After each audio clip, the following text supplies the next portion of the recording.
नमस्कार दोस्तों, स्वागत है आपका आपके अपने YouTube channel Shikhar classes for civil services में। दोस्तों, ज्योग्राफी विषय के अंतर्गत इस वीडियो में आज हम बात करेंगे अक्षांश एवं देशांतर के बारे में। दोस्तों, जैसा कि आप जानते हैं कि विभिन्न प्रतियोगी परीक्षाओं में अक्षांश एवं देशांतर से संबंधित प्रश्न अक्सर पूछे जाते हैं। एग्जाम्स के पॉइंट ऑफ व्यू से यह एक महत्वपूर्ण टॉपिक है। चलिए शुरू करते हैं। अक्षांश एवं देशांतर। सबसे पहले बात करेंगे हम अक्षांश के बारे में। तो अक्षांश क्या होता है? ग्लोब पर एक काल्पनिक रेखा जो पृथ्वी को दो भागों, उत्तरी गोलार्ध एवं दक्षिणी गोलार्ध में बांटती है, विषुवत रेखा कहलाती है। ठीक है, पहले हमने बात की विषुवत रेखा की, यानी ग्लोब पर एक काल्पनिक रेखा खींची जाती है जो पृथ्वी को दो भागों, उत्तरी गोलार्ध और दक्षिणी गोलार्ध में बांटती है, उसे विषुवत रेखा कहा जाता है। ठीक है, देखिए यहाँ पर है विषुवत रेखा। ये ग्लोब पर एक काल्पनिक रेखा खींची गई है, ठीक है, जो पृथ्वी को दो भागों, उत्तरी गोलार्ध और दक्षिणी गोलार्ध में बांटती है। उसको हम क्या कहते हैं? विषुवत रेखा कहते हैं। विषुवत रेखा से ध्रुवों तक स्थित सभी समानांतर वृत्तीय रेखाओं को अक्षांश रेखाएं कहा जाता है। अक्षांश रेखाएं या लैटिट्यूड्स कहा जाता है। ठीक है, विषुवत रेखा के समानांतर, ठीक है, ध्रुवों तक जो विभिन्न समानांतर रेखाएं खींची जाती हैं, उनको अक्षांश रेखाएं कहा जाता है। दो अक्षांश रेखाओं के बीच की दूरी लगभग 111 किलोमीटर होती है। ठीक है, यानी जो अक्षांशीय रेखाएं हैं, दो अक्षांशीय रेखाएं जो होती हैं, उनके बीच की दूरी समान होती है। ठीक है, चाहे यहाँ पर देखिए या यहाँ पर या यहाँ पर हम बात करें, यानी किसी भी बिंदु पर जो दो अक्षांश रेखाओं के बीच की दूरी है वो लगभग समान होती है, और ये दूरी लगभग जो है 111 किलोमीटर होती है। विषुवत रेखा शून्य अक्षांश को दर्शाती है। ठीक है, यानी जो विषुवत रेखा या इक्वेटर है उसको 0 डिग्री अक्षांश कहा जाता है। 90 डिग्री उत्तरी अक्षांश को उत्तरी ध्रुव कहते हैं और 90 डिग्री दक्षिणी अक्षांश को दक्षिणी ध्रुव कहते हैं। यानी जो उत्तरी ध्रुव है उसको 90 डिग्री उत्तरी अक्षांश और जो दक्षिणी ध्रुव है उसको 90 डिग्री दक्षिणी अक्षांश कहा जाता है। विषुवत रेखा के उत्तर में स्थित सभी अक्षांशों को उत्तरी अक्षांश कहते हैं। यानी विषुवत रेखा के उत्तर में स्थित जो सभी अक्षांश हैं उनको उत्तरी अक्षांश कहा जाता है, और विषुवत रेखा के दक्षिण में स्थित सभी अक्षांशों को दक्षिणी अक्षांश कहते हैं। जैसे जैसे हम विषुवत रेखा से दूर जाते हैं, अक्षांशों का आकार घटता जाता है। अब हम बात करेंगे कुछ महत्वपूर्ण अक्षांशों के बारे में। जो 0 डिग्री अक्षांश है उसको विषुवत रेखा कहा जाता है। उत्तरी गोलार्ध में जो 23.5 डिग्री उत्तरी अक्षांश है उसको कर्क रेखा कहा जाता है। इसी प्रकार उत्तरी गोलार्ध में जो 66.5 डिग्री उत्तरी अक्षांश है उसको उत्तर ध्रुव वृत्त कहा जाता है। इसी प्रकार 90 डिग्री अक्षांश को उत्तरी ध्रुव कहा जाता है। अगर हम बात करें दक्षिणी गोलार्ध की, तो दक्षिणी गोलार्ध में जो 23.5 डिग्री यानी 23.5 डिग्री जो अक्षांश है दक्षिणी गोलार्ध में, उसको मकर रेखा कहा जाता है। इसी प्रकार दक्षिणी गोलार्ध में 66.5 डिग्री दक्षिणी अक्षांश को दक्षिण ध्रुव वृत्त और 90 डिग्री दक्षिणी अक्षांश को दक्षिणी ध्रुव कहा जाता है। अगर हम ग्लोब पर बात करें, देखिए ये है 0 डिग्री अक्षांश जिसको विषुवत रेखा कहा जाता है। उसी प्रकार उत्तरी गोलार्ध में जो 23.5 डिग्री उत्तरी अक्षांश है उसको कर्क रेखा कहा जाता है, और 66.5 डिग्री उत्तर ध्रुव वृत्त है, 66.5 डिग्री जो उत्तरी अक्षांश है उसको उत्तर ध्रुव व्रत, और 90 डिग्री उत्तरी अक्षांश को उत्तरी ध्रुव कहा जाता है। इसी प्रकार दक्षिणी गोलार्ध की यदि बात करें तो 23.5 डिग्री दक्षिणी अक्षांश को मकर रेखा, 66.5 डिग्री दक्षिण अक्षांश को दक्षिण ध्रुव व्रत, और 90 डिग्री दक्षिण अक्षांश को दक्षिणी ध्रुव कहा जाता है। अब हम बात करेंगे विश्व के ऐसे देशों की जिनसे विषुवत रेखा गुजरती है। दोस्तों, विभिन्न प्रतियोगी परीक्षाओं में अक्सर यहाँ से प्रश्न पूछा जाता है। इस तरह से प्रश्न आता है कि निम्नलिखित में से कौन से देश हैं जिनसे होकर विषुवत रेखा गुजरती है, या फिर इस प्रकार से पूछा जाता है कि निम्नलिखित में से कौन से देश से विषुवत रेखा नहीं गुजरती। तो हम बात कर लेते हैं कि विश्व के ऐसे कौन से देश हैं जिनसे होकर विषुवत रेखा गुजरती है। तो इसको हमने महाद्वीप के आधार पर विभाजित किया है। ठीक है, पहले हम देख लेते हैं कि विश्व के ऐसे कौन से महाद्वीप हैं जिनसे होकर विषुवत रेखा गुजरती है। देखिए, ये है विषुवत रेखा या इक्वेटर। ठीक है, तो जो विषुवत रेखा या इक्वेटर है वो 3 महाद्वीपों से होकर गुजरती है। इसमें पहला है दक्षिणी अमेरिका महाद्वीप, दूसरा है अफ्रीका महाद्वीप, और तीसरा है एशिया महाद्वीप। तो यदि हम बात करें दक्षिण अमेरिका महाद्वीप के ऐसे कौन से देश हैं जिनसे होकर विषुवत रेखा गुजरती है, तो इसमें पहला है इक्वाडोर, दूसरा है कोलंबिया, और तीसरा है ब्राजील। ठीक है, यानी दक्षिण अमेरिका महाद्वीप के 3 देश हैं जिनसे होकर विषुवत रेखा गुजरती है, इक्वाडोर, कोलंबिया और ब्राजील। इसी प्रकार यदि हम बात करें अफ्रीका महाद्वीप की, तो अफ्रीका महाद्वीप के में जो पहला देश है वो है साओ टोमी। ठीक है, साओ टोमी जिससे होकर विषुवत रेखा गुजरती है, ये यहाँ है साओ टोमी। ठीक है, ये अफ्रीका महाद्वीप का देश है जिससे होकर विषुवत रेखा गुजरती है। दूसरा है गैबन। ठीक है, तीसरा है रिपब्लिक ऑफ कांगो, चौथा है डेमोक्रेटिक रिपब्लिक ऑफ कांगो, पांचवा है युगांडा, छठा है कीनिया, और सातवां है सोमालिया। यानी अफ्रीका महाद्वीप के 7 देश ऐसे हैं जिनसे होकर विषुवत रेखा गुजरती है। वहीं यदि हम बात करें एशिया महाद्वीप की, तो एशिया महाद्वीप के 3 देश हैं जिनसे होकर विषुवत रेखा गुजरती है, वो है मालदीव, इंडोनेशिया और किरिबाती। अक्सर जो प्रश्न पूछा जाता है वो अफ्रीका महाद्वीप के बारे में पूछा जाता है। हालांकि कभी कभी जो है दक्षिण अमेरिका महाद्वीप के देश और एशिया महाद्वीप के देश भी पूछ लिए जाते हैं जिनसे होकर विषुवत रेखा गुजरती। तो ये आपको ध्यान रखना है।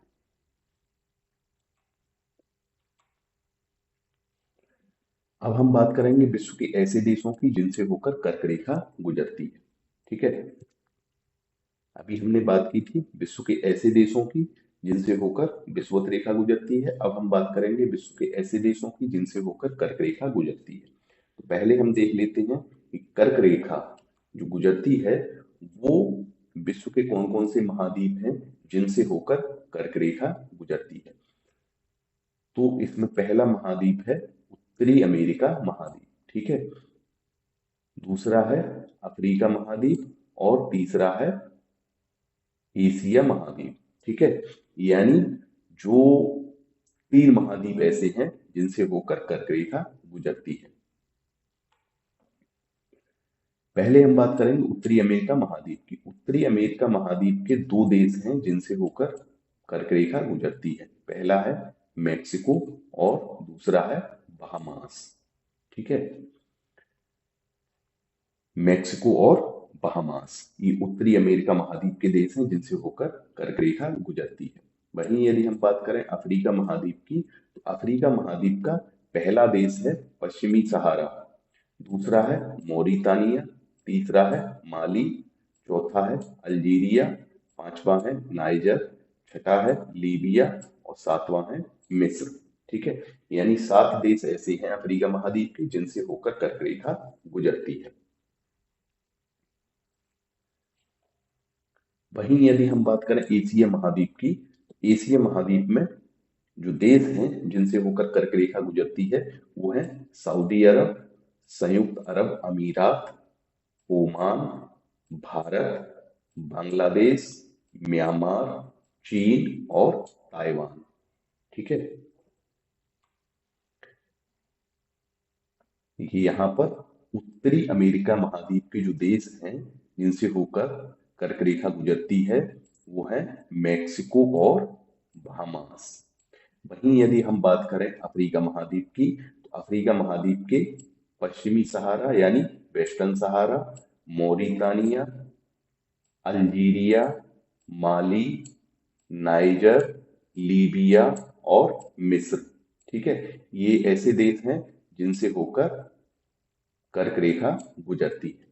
वहीं यदि हम बात करें एशिया महाद्वीप की, तो एशिया महाद्वीप में सऊदी अरब, संयुक्त अरब अमीरात यानी यूएई, ओमान, भारत, चीन, बांग्लादेश और म्यांमार तथा ताइवान, ये ऐसे देश हैं जिनसे होकर कर्क रेखा गुजरती है।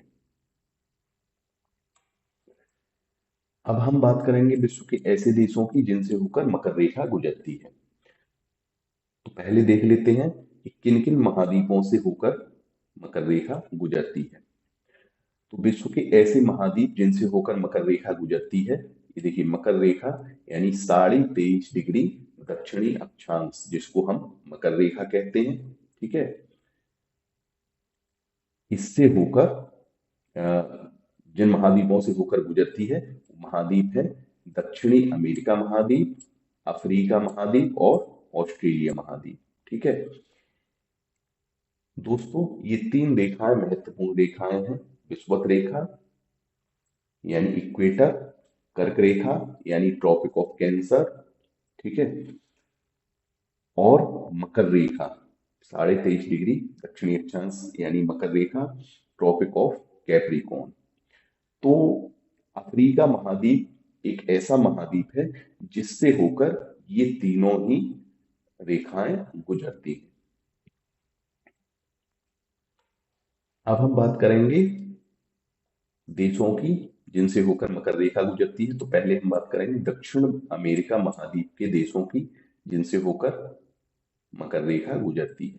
तो ये हैं चिली, अर्जेंटीना, पैराग्वे, ब्राजील। ठीक है, यानी दक्षिण अमेरिका महाद्वीप के ये 4 देश हैं जिनसे होकर मकर रेखा गुजरती है। चिली, अर्जेंटीना, पैराग्वे और ब्राजील। इसी प्रकार यदि हम बात करें अफ्रीका महाद्वीप की, तो अफ्रीका महाद्वीप के नामीबिया, बोत्सवाना, दक्षिण अफ्रीका, मोजाम्बिक और मेडागास्कर से होकर मकर रेखा गुजरती है।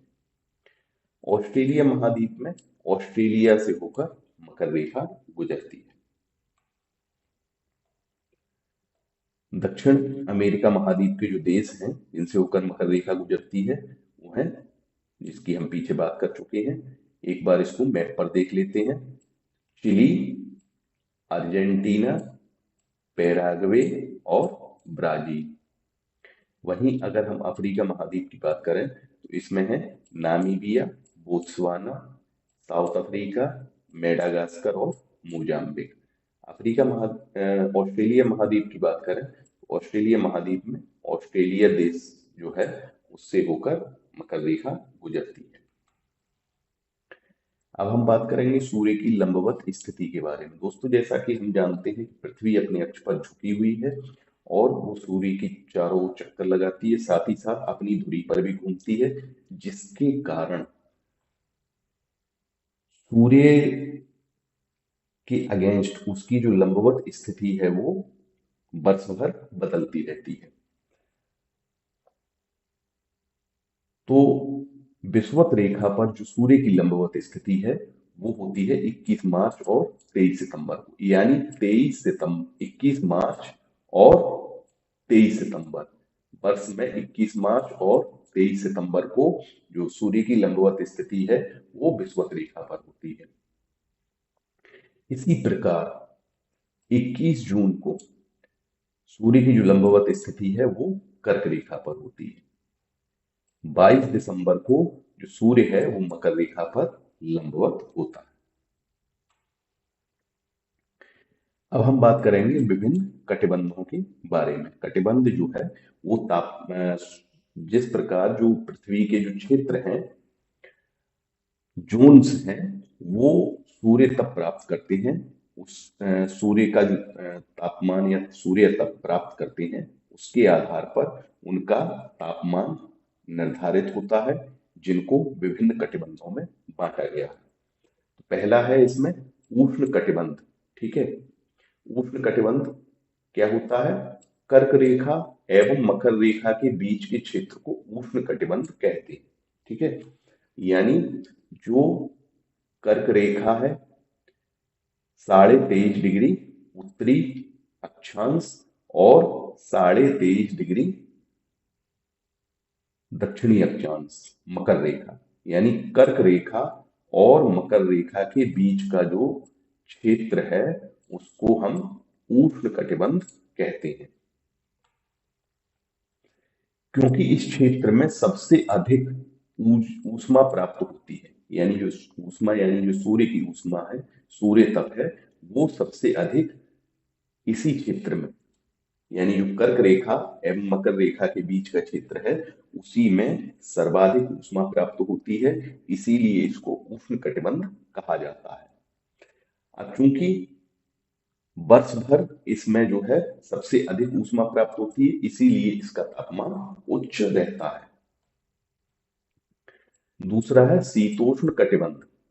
उत्तरी गोलार्ध में कर्क रेखा एवं उत्तर ध्रुव वृत्त के मध्य तथा दक्षिणी गोलार्ध में मकर रेखा एवं दक्षिण ध्रुव वृत्त के मध्य वाले क्षेत्र को शीतोष्ण कटिबंध कहते हैं, क्योंकि इसका तापमान मध्यम रहता है। शीतोष्ण कटिबंध इसलिए कहते हैं क्योंकि इसका तापमान मध्यम रहता है। देखिए, उत्तरी गोलार्ध में ये कर्क रेखा और उत्तर ध्रुव वृत्त के जो मध्य जो क्षेत्र है उसको शीतोष्ण कटिबंध कहा जाता है। इसी प्रकार दक्षिणी गोलार्ध में मकर रेखा और दक्षिण ध्रुव वृत्त के मध्य जो क्षेत्र है उसको शीतोष्ण कटिबंध कहा जाता है। इसका तापमान मध्यम रहता है क्योंकि यहाँ पर मध्यम सूर्य तप प्राप्त होता है। अगला है शीत कटिबंध।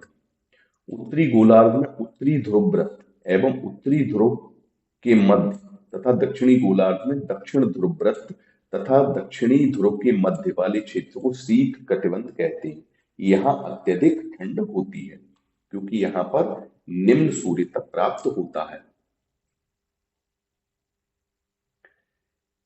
ये है दक्षिणी गोलार्ध में शीत कटिबंध और ये है उत्तरी गोलार्ध में शीत कटिबंध, जो कि उत्तरी ध्रुव वृत्त और उत्तरी ध्रुव के मध्य स्थित है। इसी प्रकार दक्षिण में जो शीत कटिबंध है वो दक्षिण ध्रुव वृत्त और दक्षिणी ध्रुव के मध्य स्थित है। अब हम बात करेंगे देशांतर के बारे में। उत्तरी ध्रुव को देशांतर यानी लॉन्गिट्यूड्स, उत्तरी ध्रुव को दक्षिणी ध्रुव से जोड़ने वाली संदर्भ रेखा देशांतर कहलाती। ठीक है, यानी जो देशांतर है वो क्या है? एक रेखा है जो कि उत्तरी ध्रुव को दक्षिणी ध्रुव से जोड़ती है। देखिए, ये है उत्तरी ध्रुव और ये है दक्षिणी ध्रुव। ठीक है, इसको जोड़ने वाली जो रेखा है, एक लंबवत रेखा खींची गई है।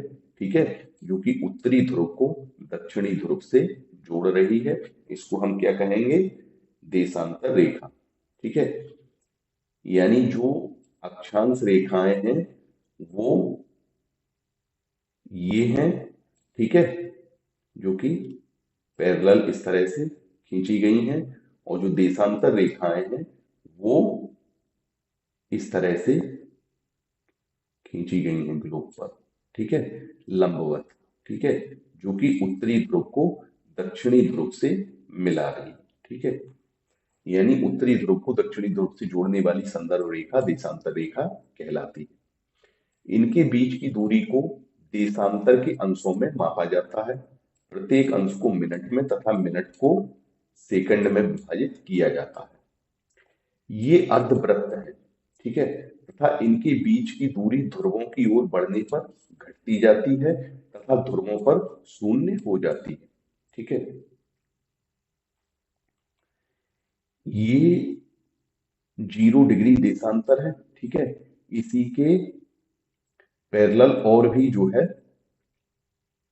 रेखाएं खींची जाती हैं।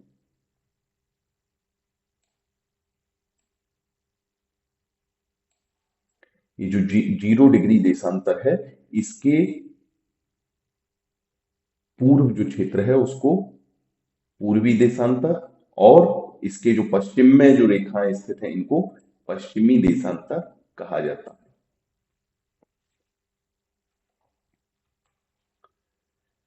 दो देशांतर रेखाओं के बीच की दूरी विषुवत रेखा पर सर्वाधिक होती है, ठीक है। जिस प्रकार अक्षांश रेखाओं के बीच की दूरी सभी जगह समान होती है, ऐसा देशांतर रेखाओं के साथ नहीं है, ठीक है। इनकी दूरी सर्वाधिक होती है विषुवत रेखा पर, और विषुवत रेखा से जब हम ध्रुवों की ओर बढ़ते हैं तो इनके बीच की दूरी कम होती जाती है, जो कि ध्रुवों पर आकर शून्य हो जाती है।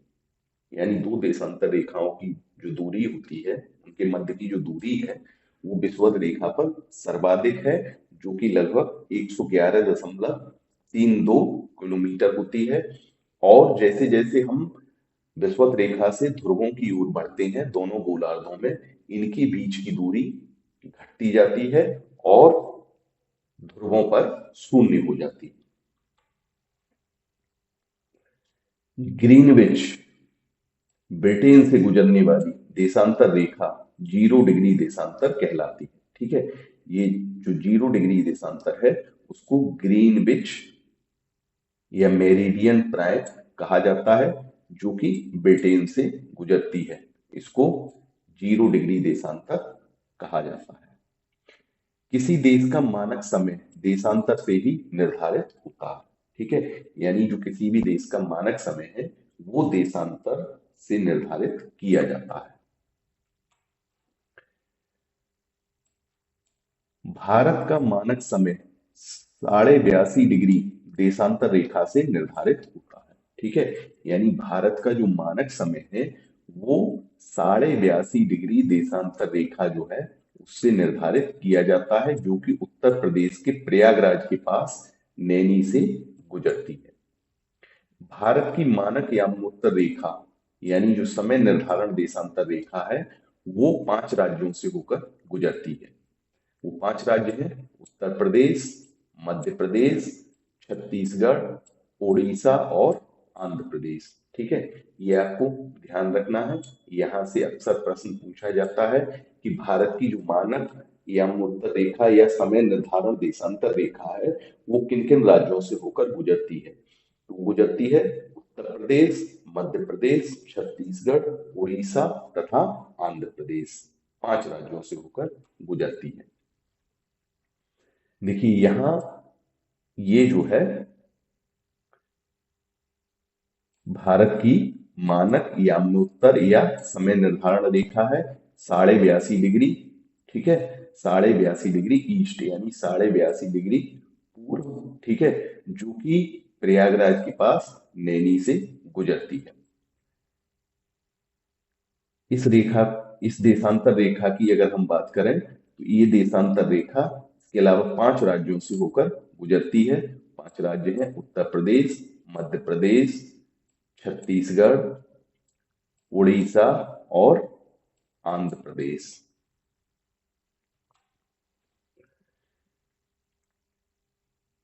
अब हम बात करेंगे विश्व के ऐसे देशों की जिनसे होकर 0 डिग्री देशांतर यानी जो ग्रीनविच रेखा है वो गुजरती है। जो 0 डिग्री देशांतर या ग्रीनविच रेखा है वो दो महाद्वीपों से होकर गुजरती है, जिसमें पहला महाद्वीप है यूरोप और दूसरा है अफ्रीका महाद्वीप। तो यूरोप महाद्वीप के जो देश हैं जिनसे होकर 0 डिग्री देशांतर या ग्रीनविच रेखा गुजरती है, वो है ब्रिटेन, फ्रांस और स्पेन। ठीक है, यानी ब्रिटेन, फ्रांस और स्पेन से होकर 0 डिग्री देशांतर या ग्रीनविच रेखा गुजरती है। अफ्रीका महाद्वीप की अगर हम बात करें तो अफ्रीका महाद्वीप में अल्जीरिया, माली, बुर्किना फासो, घाना और टोगो, इनसे होकर ग्रीनविच रेखा या 0 डिग्री देशांतर गुजरती है। कि यहाँ पर यूरोप के जो देश हैं जिनसे होकर प्राइम मेरिडियन या ग्रीनविच रेखा गुजरती है, वो है ब्रिटेन, फ्रांस और स्पेन। वहीं अफ्रीका महाद्वीप के देश हैं अल्जीरिया, माली, बुर्किना फासो, घाना और टोगो।